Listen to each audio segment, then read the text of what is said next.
You are listening to I Am Refocused Radio with your host, Shamaya Reed. This show is designed to inspire you to live your purpose and regain your focus. And now, here's your host, Shamaya Reed. Welcome back to I Am Refocused Radio. We are here again. We have another amazing show line for y'all today. Today's guest is Peter Gunn. He is a U.S. Air Force veteran, bodybuilder, guitarist for the Angellics, and that album is fire, man, by the way. Coffee enthusiast, and also a poet and storyteller. I want to just bring him to the show because I want to spend another second going super deep in the bio and say, appreciate your time being on. Thank you for your service, man. Oh, and thank you for your support. Thank you for having me on the show. I appreciate it. Man, you gave us a little teaser on your album. And before we go there, I want to get a little backstory from the roots. So when it comes to storytelling and early life, kind of tell us a little bit about some of the challenges you faced. Because I read in the bio that at 7 years old, you had a near-death experience that shaped your purpose. So kind of take us back on that story. Well, let me say first, this was in the early 80s when it was normal for parents to just up and go and leave the kids to their own devices. Okay, so my parents were good parents. Okay, I was left alone to do some chores outside, and it was particularly hot summer, and I believe we were having a heat wave. And of course, at that age, you don't know the signs and symptoms of heat stroke coming on. Okay, so I remember feeling very tired. So what do you do when your child feels tired? You lay down, go to sleep, and my body continued to cook in the sun, and I passed away, unfortunately. Next thing I remember was waking up over myself in what people refer to as their light bodies. So if you think of the reverse of a black and white picture, okay, you're all made out of all white light, and I was transparent. I could see through myself. And I remember feeling a pull and then looking up and seeing a tunnel above me with a white light at the end. And I started traveling up it. I didn't have much choice. I started moving up it. You're immediately immersed into a sense of well-being. People call it love. It's hard to describe with words. The best way I can describe it as is, when you're a small child and you run up to your mother, she gives you a hug and everything's okay with the world, that's the best way I can describe it. It's all encompassing, and it lets you know that everything's right with the universe. There isn't a day that I don't miss it. I mean, honestly, it's almost enough that when you think about it, and NDE victims think about it, they often cry about it because it's overpowering. It really is. Well, anyway, when I got to the end of the tunnel, I was proffered what I believe to be an angel to have a past life review. But I mean, I was 7, so it was actually quick. But at the same point, it seemed like time was almost instantaneous. Like it almost happened instantaneously. It was odd. After the life review, I was brought over to a gate, but there was another angel there waiting for me. And then I had a feeling of deja vu, like, I know this person. I've met him before. I can't place him. To this day, I still don't know who he was, but I know I've met him before. And he says, your job isn't done. You have to go back. And the next thing I remember, waking up back in my body, and paramedics hovering over me, and I'm trying to figure out what the heck just happened to me. Yeah. That's powerful to experience that. Was that for you? Because we hear all the buzzing words, trauma and all that. Mm-hmm. What was that experience impact on you as a child? Were you worried about anything? I mean, I know you're young at that point, but what was maybe going through your mind after that? Well, when you're a child, you're like, okay, is this a dream? But the feelings, like the feeling of love that I told you about, that you brought back with you, like that never happened in any dream. So when you break it down and start thinking about what actually happened, and then the paranormal occurrences afterwards that happen a lot with NDE victims, and myself included, I started seeing the future happen before it actually happened. I was seeing ghosts, both dark and light. So it was a lot to deal with. I knew it was more than just a dream. And when I reached out to my mother, because I know my father wasn't quite the right guy to bring it up to, she was a deeply religious woman. And it with all religions, there's a line in the sand you don't cross, and she felt it was crossing that line and she didn't want to hear about it. So I had to suffer in silence as a child. Yeah. That's very interesting. I wanted to get that story because I feel like a lot of things that happen at a young age, it kind of sets the tone how we look through life through our own unique lens. So yes. Going further down the line, you also at 12, you had some other battles that you had. Kind of share us a little bit about what's going on later, a little bit later. Well, I was dealing with childhood obesity. I'm only 5'3", so I'm not the tallest guy out there. But at that height, at 12 years old, I was 230 pounds. So I was quite big for my age, and I had to dig deep into my stores and try to figure out not only what was going on, but find the courage within me to make change.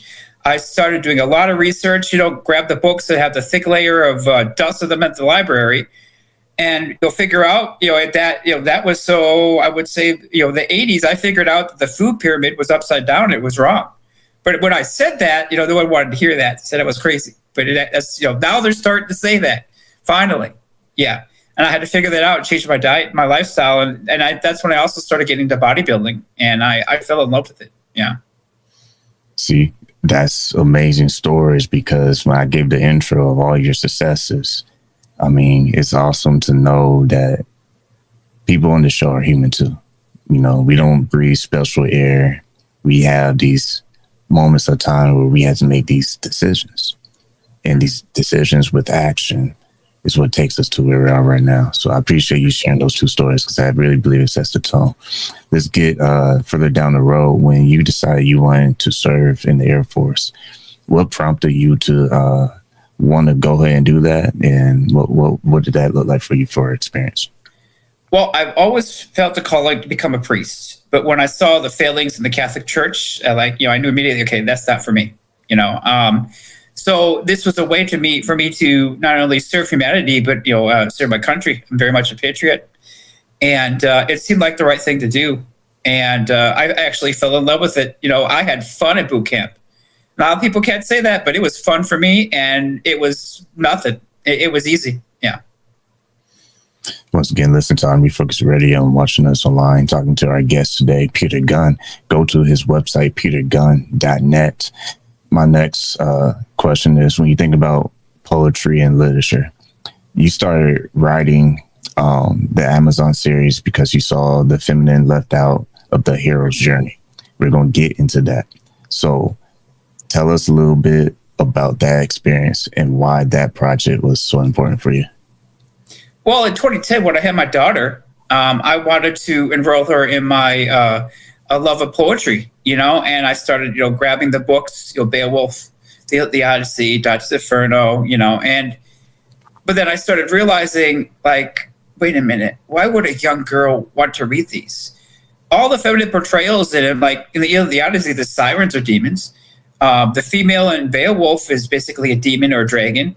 So it's not very positive, and I kept looking at it almost doesn't exist. So in a way, we're almost saying to our wives, our daughters, our sisters, you're not good enough for the hero's journey. And I felt it was wrong. So I decided to do something about it. Yeah. When you think about the arts, from writing to, like I said earlier, you are also in a band. Why do you believe creative work has such potential impact? Because not everyone is in that space, but when you are in that space personally, what does that mean for you to be able to creatively share your gift with the world? Well, you become one with God, one with the Creator, and you're able to help people in that capacity then. If you look at a map of consciousness, that Dr. Hawkins first developed in the early 80s, you'll see that it's, creativity is quite up there a ways. So if you're in the creative state, you're able to help people in that state, versus being down in the lower levels, you're not helping anybody except yourself. When you think about the process of writing and publishing, what was the learning curve for you? Were you working with publishers? Were you independent? What did it look like for you to get into that space? Well, you have to, when you're going to go down the entrepreneurial path, you have to find your team. Okay. And you're going to have to go through a lot of people that don't fit into your team. I had to go through a lot of editors. Keep in mind, people that are logical thinking, good at math, they're very left-brained. They're the perfect person to have you do your accounting and your taxes. You want that type of person. But creative person like myself, very right-brained, so we think outside the box. In fact, I also joke I live there. But I hired an editor that was very logical thinking, and he could not put his head around the poetry that I was writing, and he was saying he's not going to put out his name on it and refused to help me anymore because I was using words that rhyme and that were actually words. So we're like, sir, thank you for your help. Next. Sir, thank you for your help. Next. So you're going to go through a lot of people, unfortunately. Yeah. It's just part of the process. You invented LLP, linked lyrical poetry. Kind of explain that to our audience and what was your reason in creating that thing? Well, in T.S. Eliot's book, Poets and Poetry, he says it should relate to the people reading it of the day. So if I were to read Shakespeare, oftentimes you have someone have to explain it to you, like, I don't know I don't understand. But in the day, you could understand it. Same thing with the Iliad Odyssey. Same thing with all those. So it needs to be written so the people of the day can understand. If they were to say to themselves, I'm going to speak in poetry and it's going to sound this way. Okay, so I basically studied every form, and I had to come up with this hybrid form of LLP, or linked lyric and poetry, which is closely linked to rap. Because how many young kids today can rehearse and go through a rap song forward and backwards because they know it? Okay, and it's a sound that they hear every day, so they can relate to it. They can understand LLP. When you think about all the projects that you've been part of, they combine a sense of spirituality, history, and modern culture.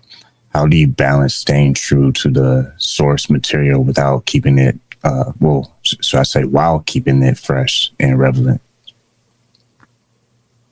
Well, I think creative storytelling comes into it is you always have to throw your audience for a curve as far as the story goes. So, they're going to think, okay, I know exactly how this is going to go. And no, not my stories. I promise you won't do that. I have to say that I have a knack for seeing that. In M. Night Shyamalan's movies and his stories too, I can honestly say in a lot of his stuff, within the first 5-10 minutes of the movie, I'm like, oh yeah, it's going to happen this, and this, and it would. And I would totally ruin the movie for my wife and piss her off. But, it's one of those things where if you're a writer, you understand how the story is going to progress. Yeah. So you have to throw your audience for a curve and keep it fresh.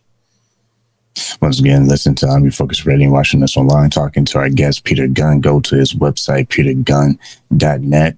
All right. I teased in the beginning. Let's get into the music side of things. You are the lead guitarist for Angellics. And I mentioned about the album that people can get on Spotify. When you think about the creative process on sound and being able to share that precious gift to the world, because who doesn't love listening to their favorite jams that gets them through life? What is that creative process like for you being a guitarist and fitting that into the vision of the band? How many times have you heard a song that just was sort of like nails on a chalkboard? The melody was good, but it was like someone was pounding a round peg into a square hole, fitting the words into the song. I'm not going to poo-poo on my fellow artists, but there's a lot out there that need work. And I looked at it from a different viewpoint as a poet. So in other words, make the words flow first, then the song flows with the words. And if you listen to any song on the album, you're like, wait a minute, this is a poem I'm listening to. And then you realize it. Yeah. And that's what makes it so much better. It's easy to on the ears and easy to listen to. Yeah. I hear the guitar because I was listening to the tracks that you sent us. I appreciate that. And I'm like, wow, it's like something you hear like on like a movie TV type thing, some sync license thing or whatever. I'm like, this is really good. So I have to ask this: how long were you playing the guitar before you got involved with the band? About 5 years. Yeah. Really? Wow. Yeah, about 5 years. Yeah, I'm self-taught. So the band was very apprehensive about that. If you listen to the song Heartbreak Hit, okay, that wasn't supposed to necessarily be a song. They weren't expecting it to turn out as well as it did. It was supposed to be a joke. That was the first song they asked me to make and write and choreograph for them on the album because they wanted to see what I was made of. So and they also said I have to use the word sugar tits in it, which is, yeah. But we made it work so well that we actually put it in the album because it worked out really well. Yeah. Yeah. It's one of those things where, you have your heart and soul into it and you're an artist, it will come out good. Yeah. Being part of something that's bigger than yourself, from military to being part of the band, a lot of ideas can come about. How have you been able to, at times, look at the bigger picture versus like maybe you had a personal spin on something that you thought would be the best thing to go with, but overall you had to go with what was bigger than your own ideas? Well, you have to bear in mind, I have an angelic mandate. There isn't a day that I don't wake up and I don't think about that. So I have a higher standard to live up to, both physically, mentally, spiritually. So I hold myself there every day, 24/7. And that goes into my art as well, and my music as well. Everything I do is to a higher standard, really.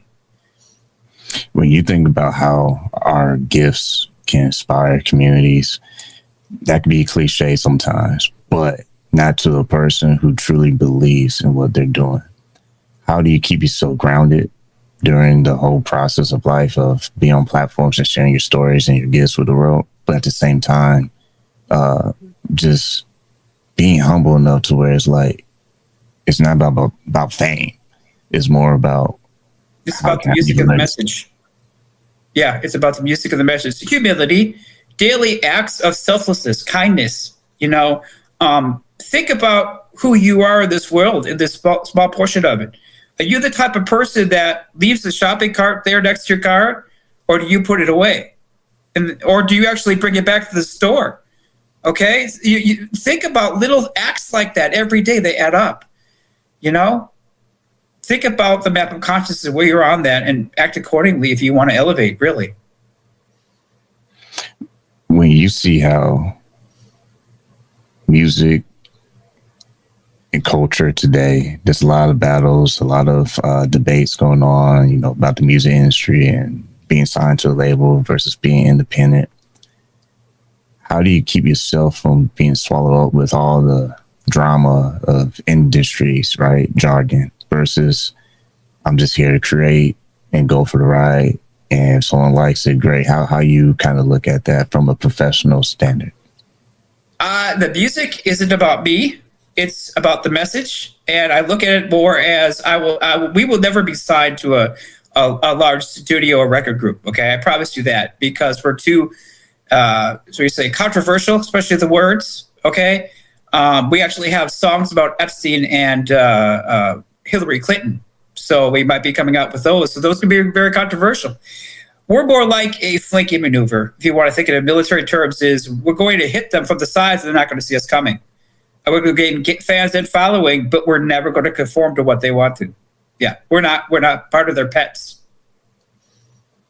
When you think about your childhood and the things you had to go through, would you say that those experiences help shape your North Star, if you will, as far as life?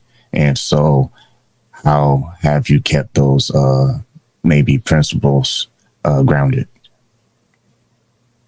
Well, of course it does. I mean, like I said before, I wake up every day, knowing that I have an angelic mandate that I have to, achieve. I keep faith in God. The path to me always seems, if you stay grounded and you stay humble, the path is very obvious. But at the same time, if you're not scared, you're doing something wrong. Okay? The path to faith is like a rickety old rope bridge over a deep, dark chasm that you can't see the end of, and you can't see the other side, and you're going to have to take a step out onto it. That's when you're stepping in faith, because you're going to be scared shitless, but it's just one of those things that's going to have to happen. Yeah. I really like that, man, because it's not like the typical fuzzy wuzzy, like happy joy type statements. And I really think when people look at reality of life, it's not always fun to look at. And sometimes it's the best thing that can happen, though, because it shows you exactly where you are at that point in time. And you basically have two choices. You move forward or you quit. How many times have you been in a situation where you feel like, man, if I don't move forward, my only other option is to quit? And how did you keep yourself focused enough to go ahead and take that leap of faith? Well, I realized that I could move laterally. Okay.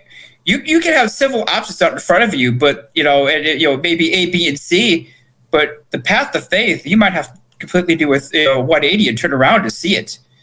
Okay, keeping that in mind. It's God. If God is using you, be willing to take steps down the corporate ladder, or your job, move to a new country, a new state, do something that is completely uncharacteristic of you. That's what it's going to take, really. God may ask you to do that.